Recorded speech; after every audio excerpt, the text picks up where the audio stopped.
السلام عليكم ورحمة الله وبركاته. ازيكم يا حبايبي، عاملين ايه؟ النهارده بقى قلنا نعمل ايه؟ نعمل كفتة فراخ. انا عاملة كفتة الفراخ قبل كده مرتين تلاتة، بس كل مرة بحاول ان انا اجدد في مطبخي. هنعملها النهارده بطريقة حلوة وجميلة وسهلة بالخضار كده، وطلعت ما شاء الله والله العظيم كانت تحفة. معايا نص كيلو، والله ما نص كيلو، اقل من نص كيلو كمان، يعني ممكن يكون 350 جرام صدور فراخ، مع اللي هو الشيش اللي هي الوراك المخلية. انا بعمل ميكس بين ده وبين ده، ومعايا بصل. هنعمل ايه دلوقتي؟ بصلايه كده حلوه، لان انا عامله يعني ايه، عامله حاجه بسيطه كده قليله. هتكتري واربع فصوص ثوم، يعني انتي واحتياجاتك.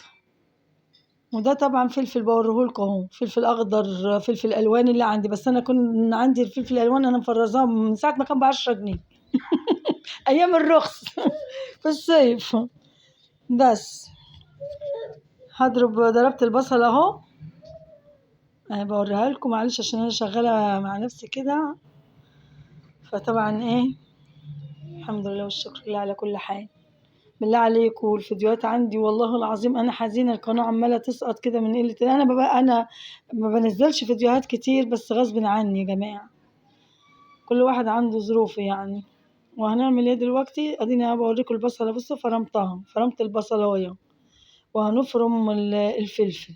مش هفرم الفلفل جامد، لا انا هفرم الفلفل، اعمله ايه، اقطعه كده زي ما يكون مكعبات، مش عايزاه مطحون جامد يعني، شكله باين وواضح اهو. بصوا عامل ازاي اهو. هفضيه برضو كده اهو على البصلايه، بصوا منظره، يعني اكنك مقطعاه بالسكينه مكعبات صغيره. بس طبعا الكب بتسهل علينا الامور، وخاصه ان احنا يعني الحمد لله ناس كبيره كده، والحمد لله والشكر لله. بس بعد ما خلصت فرمت البصل لوحده، بعد كده الفلفل هفرم بقى بعد ايه الفراخ.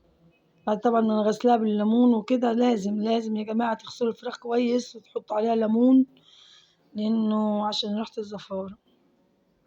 ودي ايه بقى، دي حته ليا دي بقى، وديتها في مكان تاني بقى، بسم الله ما شاء الله بجد. هي دي اللي هتخلي معاكي فراخ كفته الفراخ طريه وجوسي، وما شاء الله ما شاء الله والله العظيم ما بضحك عليكم. انا عملتها وعملت جنبيها لسان عصفور، اللي هو لسان العصفور اللي هو زي بتاع الكبسه كده. حاجات حلوه وجميله كده برضو، عاملاها قبل كده معاكم. وكفتة الفراخ برضو مع بعضيه في حلة واحدة، لو عايزين تشوفوا الطريقة. وهنفرم بقى الفراخ وهننزلها، هي حتة الدهن المبشورة، أو لما عندكش ليا وعندك حتة اللي هي دهنة اللحمة شغال، عشان ما تجافيش على حاجة. والله ما عارفة كنت بدور عليها هنا. يلا المهم ان انا ايه، ان انا هفرم اهو، ان انا هفرم الفراخ وحتة اللي هي اللي كانت عندي كده في الفريزر. انا بجيب اللي هي الله اكبر العزة اللي معلش، هقف شوية عشان الاذان.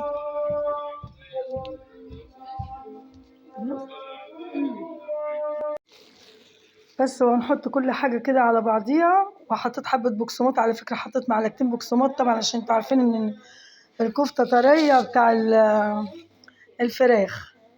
وهبدأ بقى أصبحها، بوريكم إن أنا بصبحها إزاي. وهنا حطيت في الصينية بتاعتي فلفل، على بصلاية، على طماطمية، على حبة زيت. وبص بوريكم عشان معلش، عشان أنا شغالة بإيد واحدة كده وماسكة التليفون بالإيد التانية.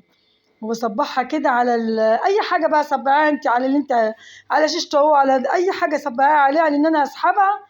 بس أنا بخليها اهي، بصوا عشان عاملاها صوابع كبيرة بسم الله ما شاء الله، وحتى فضلت زي ما هي كده. ومولعة طبعا الفرن ومسخناه، ورحت حطيتها بقى في الفرن، وعملنا جنبيها حبة لسان عصفور كده جميلة، من جنبيها مكرونة رز اللي انت عايزة تعملي ايه. وما شاء الله يعني كانت كفتة روعة. بص طلعت اهي بسم الله ما شاء الله، لونه وطعمه وكله، مش قادرة امسكها عشان هي سخنة جدا. عايزة افتحها كده اوريكم ان هي كده مجوفة من النص كده. والف هنا وشفا للي اكل. تسلمولي حبايبي، وشوفوا لي الفيديو بالله عليكم، ولايكات كده وشجعونا. سلام.